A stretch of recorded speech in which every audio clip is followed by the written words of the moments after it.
Hi guys, Penny Rose Journals, how you doing? I'm a bit late today, sorry about that. I'm just going to try not to hit my camera stand. I've moved it a little bit, so I'm not used to where it is. Anyway, here is the softcover journal I was working on yesterday.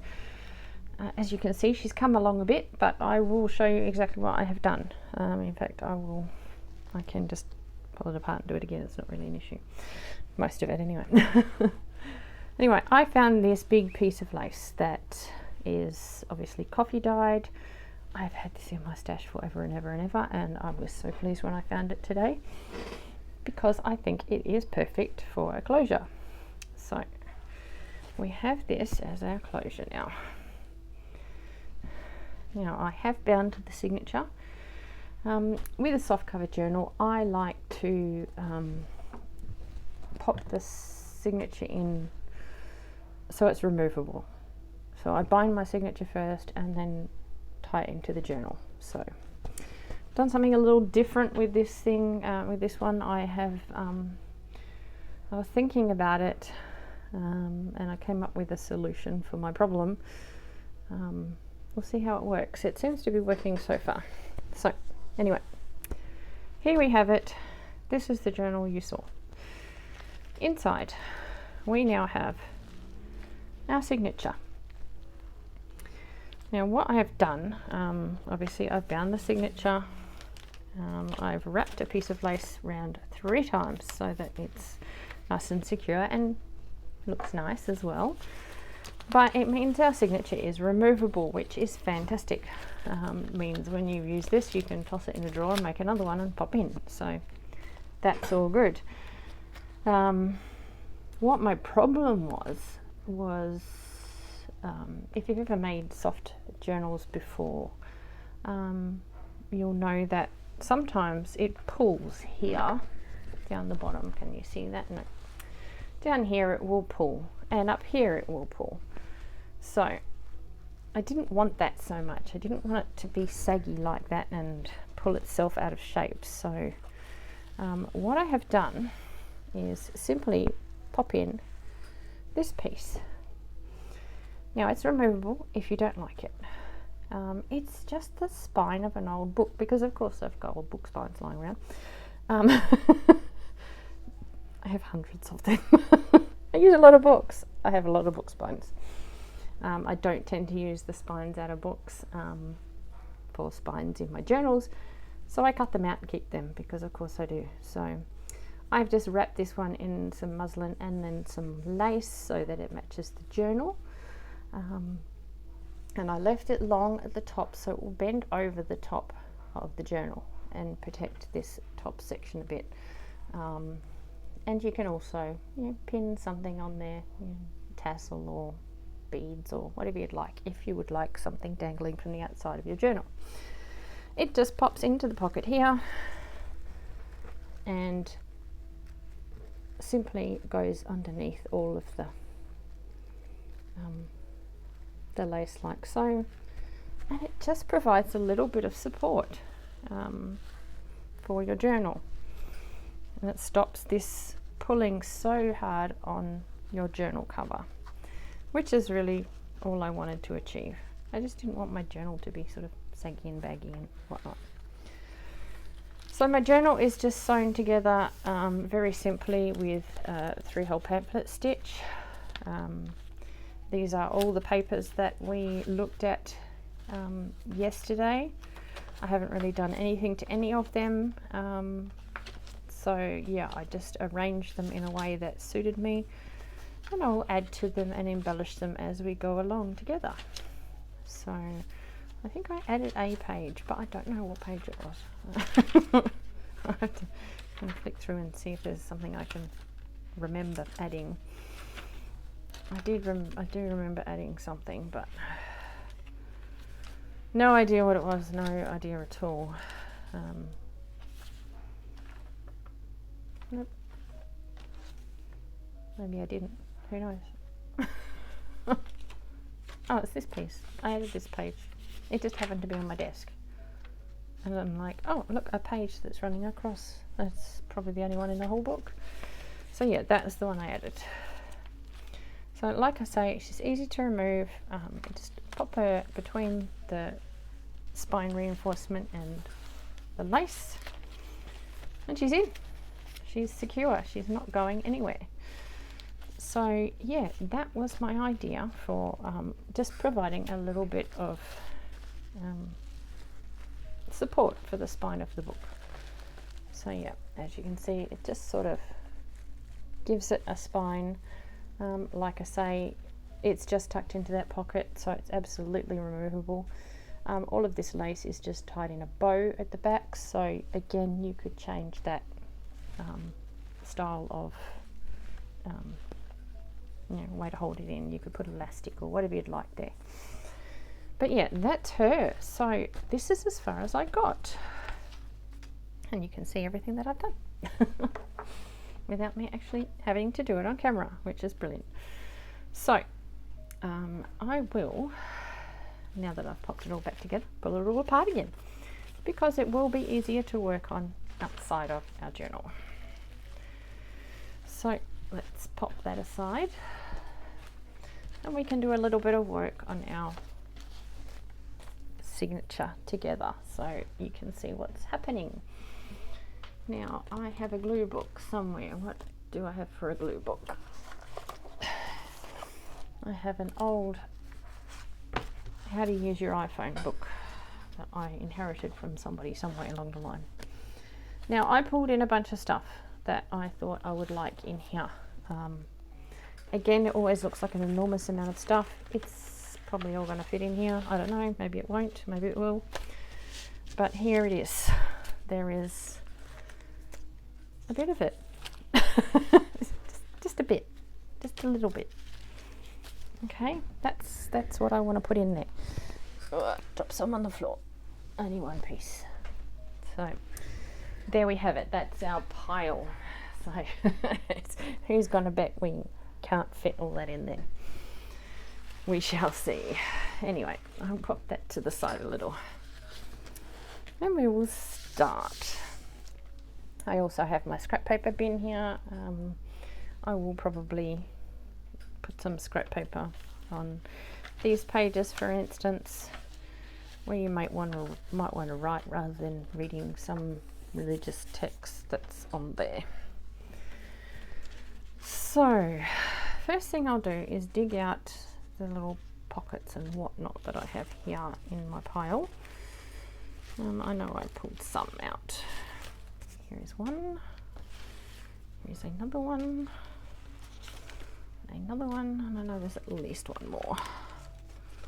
Now we have this. I'm sure that can fit in somewhere. There's a pocket, and here, there we are. That's what I chose to be the pockets. Over and above, you know, obviously they use that clearly pockets anyway, made out of record. That's the one made out of the record cover.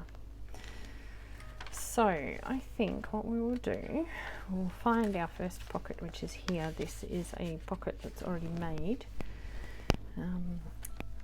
I would like to put a pocket on this page. Now, I'm not sure whether this is going to fit nicely. Look at that, it's perfect. It was made for it. Nothing on there that I really need showing, so I think that is where we're going to go with that. I had some ink around here somewhere. There it is.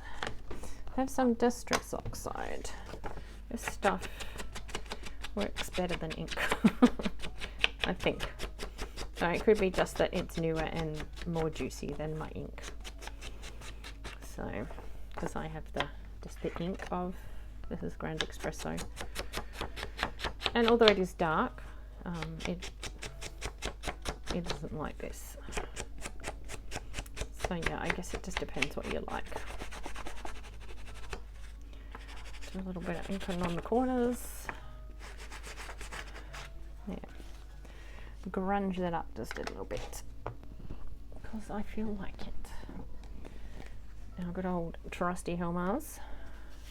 I've mentioned before, probably, I buy this in bulk. get it straight from the manufacturer. It's a lot cheaper that way if you can afford to do that, and you know you're in a position to be able to store it. It's not difficult to store, but you know, I buy a box of, I think that's 24 in a box. I tend to buy one of those maybe once a year, once every year and a half. I would go through one of those. It's a hell of a lot cheaper buying it that way than it is to buy it from, you know, like Spotlight or somewhere.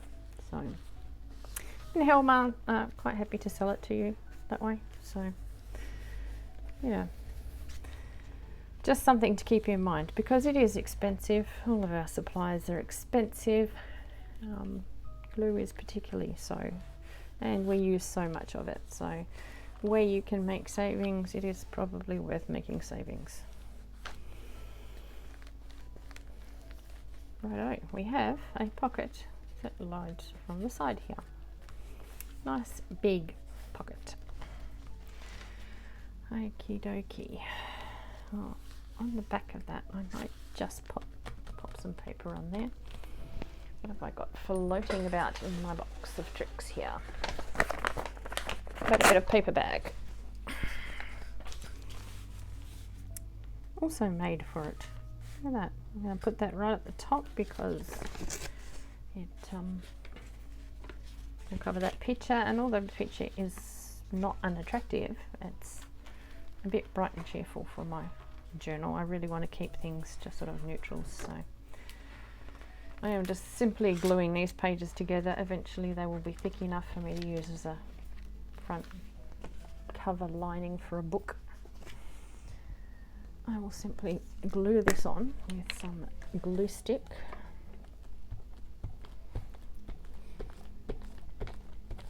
Another thing we go through about 10 tons of glue sticks. Sorry, I know I hit the camera stand then. Forgive me if you get a little seasick. Like I say, it's in a different place. It's still obviously within reach of my elbow. So I will keep on working and adjusting until I get it right.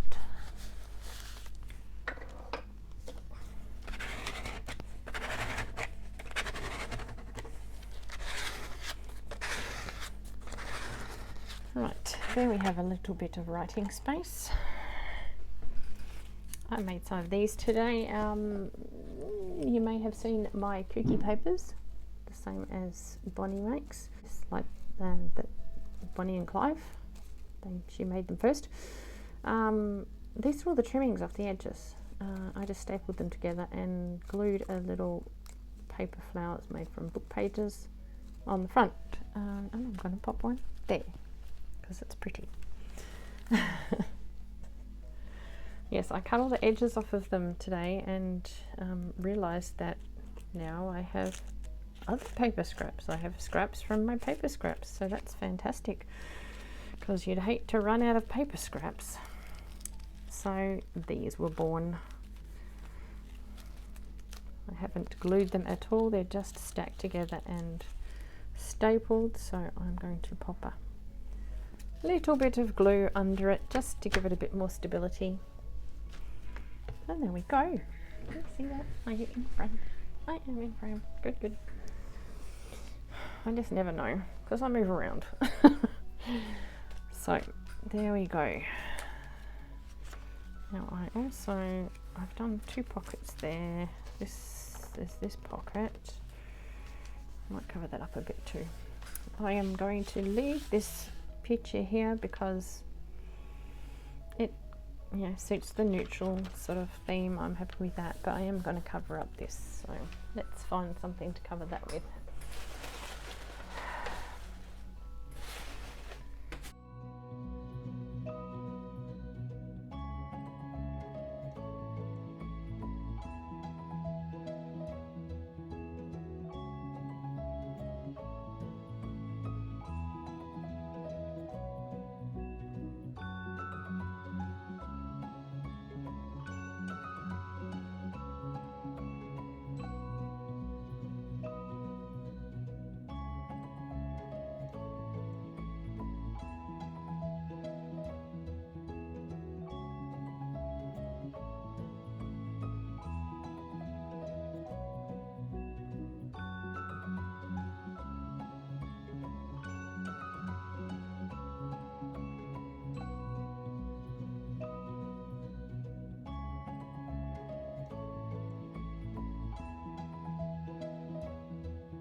I am going to put a pocket on here just because I'm not obviously writing on there. There's a pocket on this side, so a pocket on this side too is not a bad idea. Now this little pocket will need to be glued at the back. It hasn't been glued, it's just been folded. It's just made out of one book page.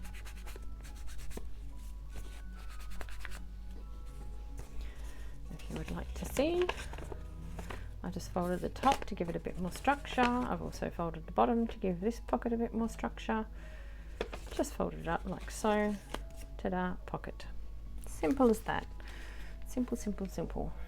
I like simple because I don't like to get things too complicated. It ends up confusing me, and that's not good for anybody.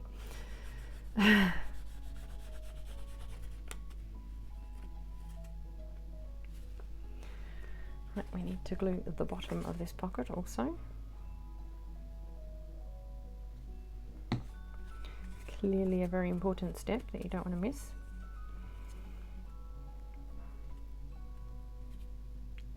Along this side as well. At least I will if my glue will come out. There we are. Now if you want to use this as a 3 pocket, because right at the moment we have a pocket in here, we have a pocket here. If we just glue around the edges, we can tuck things in the back as well.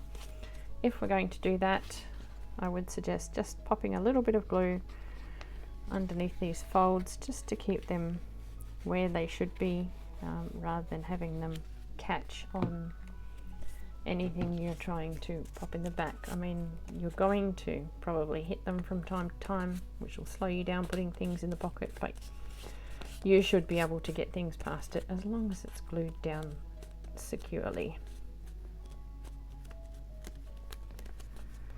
Which it now is. I'll give it a moment just to dry a bit more and then we'll glue that down.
I am calling it for today. That's it for today, guys. Thanks for coming along. It's been enjoyable having you here while I fiddled around with my book. I know it was a bit all over the place, and I've got a lot left to do. I'll come back tomorrow and we'll do a bit more. All right. Thanks for joining me, guys. See you later. Bye.